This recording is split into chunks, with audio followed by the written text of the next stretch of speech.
You're about to find out what we're made of. You're made of bones that break and blood that spills. The warrior fantasy is the Darth Vader fantasy. You step into the boots of one of the most iconic villains of all time. Over the course of your class story, you become one of the most respected, feared, and powerful Sith in the Empire. I feel an overwhelming need for bloodshed. In particular, it's going to appeal to people who want to charge in, take control, have fun, be right in the middle of all the action, who want to lead armies and really crush their enemies under their boots. Nice to meet you. I'm the fastest blaster in the galaxy. The fantasy of the smuggler class story is that you play by your own rules. For players who like humor, romance, swashbuckling adventure, and the craziest collection of bad guys to fight in the galaxy, the smuggler's where it's at. If I get killed, I'm gonna be so mad. The smuggler is an outlaw with a heart of gold. More like a heart of credits, actually. I think the people that will enjoy playing the smuggler the most are people who enjoy a more tactical kind of gameplay. The smuggler is going to take a more patient approach to combat.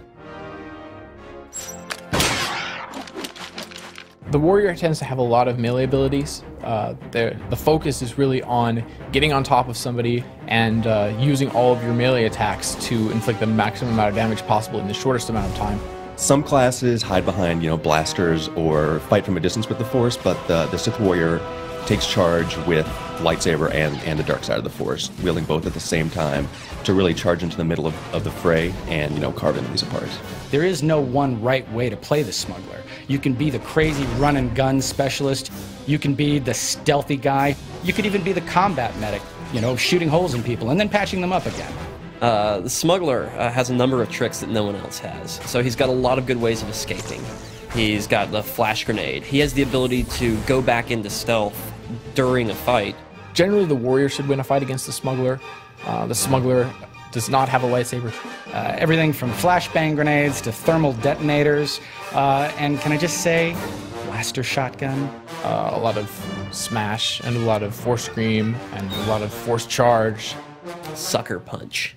And then, of course, there's force choke.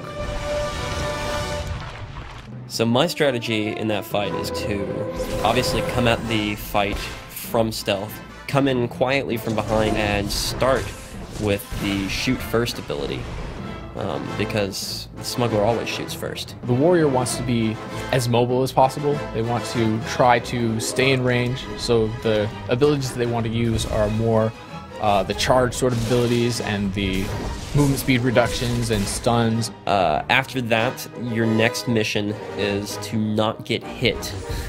He has a defensive screen that he can use to put up an extra layer of shield. Should sucker punch him a few times for good measure too. As soon as you see them using something, you need to counter it with like your choke or try to push them and then charge again and try and keep them from playing the sort of game smugglers tend to play. The warrior's going to win every time, hands down. Smuggler's going to win. I think the warrior will tend to win a fight against the smuggler. The smuggler's got the tools, the talent, and the outfit. No contest.